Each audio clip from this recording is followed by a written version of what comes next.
सरकार का नए डीजीपी विनय कुमार का ये जो अभियान चल रहा है, इसका उद्देश्य क्या है? नशा मुक्त बिहार बनाना, लेकिन ड्रग्स के लिए क्या इनका योजना क्या है, विज़न क्या है?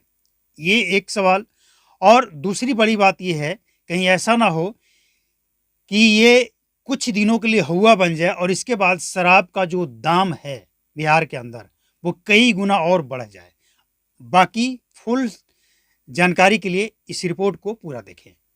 कुछ लोगों का कहना यह है कि नकली और जहरीली शराब से मुक्ति मिले, इसलिए सरकार का ये काम चल रहा है, एक ये अभियान चल रहा है। लेकिन मामला क्या है, सच्चाई क्या है, सब कुछ डिकोड करेंगे आज के इस विश्लेषण में। आपको सबसे पहले बता दें कि एक हमारे व्यूअर्स हैं जिनका नाम है, ईमेल आईडी से उनका नाम आ रहा है। ये नाम तो इन्होंने अपना लिखा नहीं है, कहाँ से हैं ये भी इन्होंने नहीं लिखा है, लेकिन ईमेल आईडी से इनका नाम आ रहा है आशुतोष कुमार। इनका एक शिकायत है कि 2 लीटर शराब के साथ मात्र एक 4 व्हीलर गाड़ी को पकड़ा गया और उस गाड़ी को थाना में जब्त करके रखा गया और थानेदार उस गाड़ी को नहीं दे रहा है, मात्र 2 लीटर शराब के साथ। लेकिन सवाल यह है कि वो शराब किसका था और गाड़ी किसका था? अगर दोनों एक ही लोग हैं तब तो फिर पुलिस वाले के ऊपर डिपेंड करता है कि वो देंगे या नहीं देंगे। लेकिन अगर गाड़ी किसी और का था और शराब कोई और व्यक्ति लेकर बैठा था तो फिर ये गलत है। हालांकि इसके लिए अगर आप पटना हाई कोर्ट जाएंगे तो आपको जीत होगी, आपकी जीत होगी इस केस में, और पुलिस वाले को न सिर्फ गाड़ी देना पड़ेगा बल्कि फटकार भी मिलेगा कोर्ट की तरफ से। लेकिन हम जो बात करने जा रहे हैं वो ये है कि नए डीजीपी विनय कुमार ये न सिर्फ बिहार में बल्कि झारखंड और उत्तर प्रदेश में भी इनकी जो टीम है वो इतना एक्टिव है मत कहिए। और एक और बिहार पुलिस के लिए इन्होंने फरमान जारी किया है कि कोई भी पुलिस वाला अब जीन्स और टी शर्ट में ड्यूटी के दौरान नजर नहीं आएगा।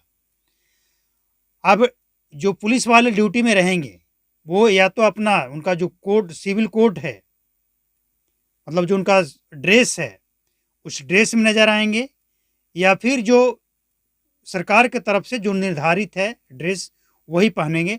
अब जीन्स और टी शर्ट में पहनकर रौब दिखाते हुए नजर नहीं आएंगे आपको, सिविल ड्रेस का नौटंकी करके। बात करते हैं शराबबंदी की। बिहार में शराबबंदी, नकली और जहरीली शराब मिलने के बाद नए डीजीपी का ये जो आदेश जारी किया गया है, इसका असर न सिर्फ बिहार में बल्कि झारखंड और उत्तर प्रदेश में भी देखने को मिल रहा है। लगभग दो तीन जगह पे जो रेड किया गया जहां से बिहार शराब आता था, मोटी कमाई इसको आप कह सकते हैं, अवैध मोटी कमाई, जो झारखंड निर्मित शराब बिहार में बिकता था।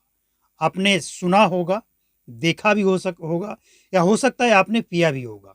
जो झारखंड से शराब आता है भट्टी से बनाकर, उस भट्टी को ध्वस्त किया गया, नस्ता नबूद किया गया है।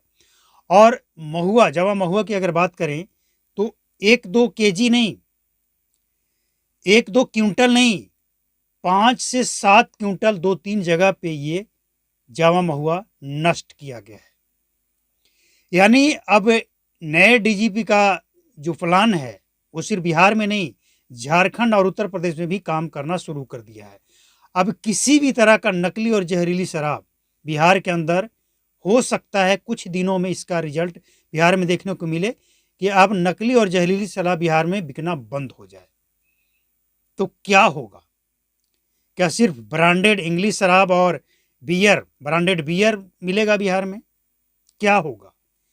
तो इसके लिए कहा यह जा रहा है कि जो नकली शराब पे नकेल कसने का मतलब ये है कि जो नकली शराब से लोगों की मौत हुई है, ये ज़्यादातर वही शराब होता है जो झारखंड निर्मित होता है और बिहार के कोने कोने में फैलाया जाता है। हालांकि ये सिर्फ झारखंड निर्मित है ऐसा अभी तक कोई प्रमाण नहीं मिला है, लेकिन इतना ज़रूर है कि सबसे ज़्यादा जो बिहार और झारखंड का बॉर्डर इलाका है, जंगल इलाका है, वहाँ पे अगर ड्रोन के माध्यम से ये देखा जाए तो पता चलेगा कि खासकर वो इलाका जहाँ पे गाड़ी जाना मुश्किल है, 4 व्हीलर तो संभव ही नहीं है जंगल में, वहाँ पे एक एक जगह पे दर्जनों भट्टियां चलती है और वो भट्टी का जो शराब होता है टोटल बिहार में एंट्री करता है।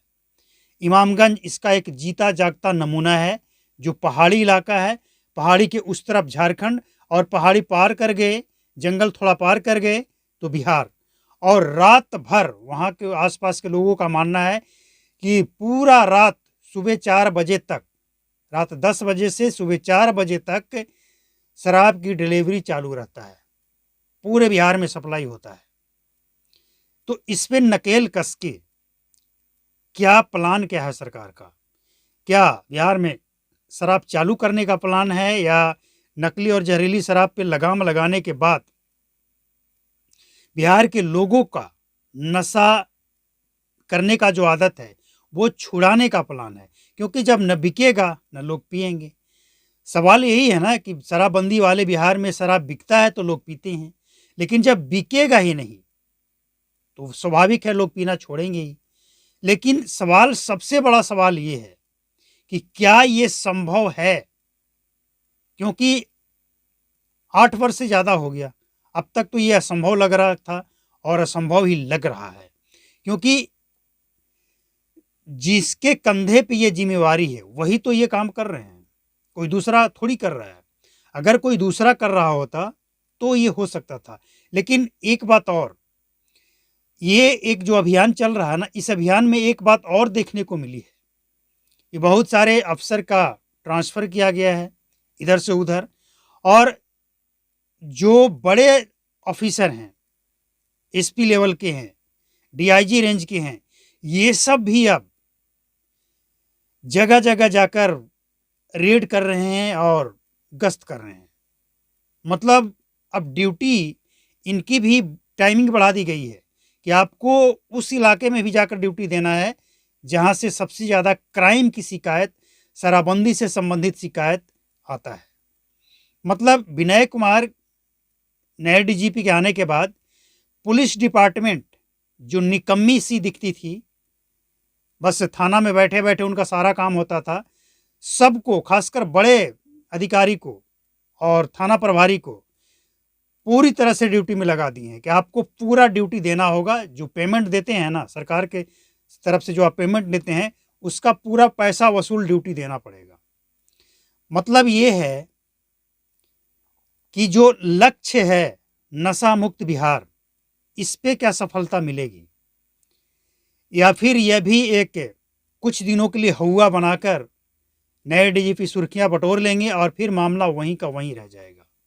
क्योंकि ऐसा कई बार हुआ है, कई डीजीपी आए और गए, कई थाना में नए थानेदार आए और गए, लेकिन कुछ दिन जब वो आते हैं तो नया अपना रंग रूप दिखाते हैं, कुछ प्रभाव पड़ता भी है, लेकिन इसके बाद फिर वही स्थिति। मतलब अब दूसरे राज्य में भी जाकर ये भट्टी तोड़ रहे हैं, शराब नष्ट कर रहे हैं, बना हुआ बनाया हुआ, या फिर जो रॉ मटेरियल है उसको नष्ट कर रहे हैं, और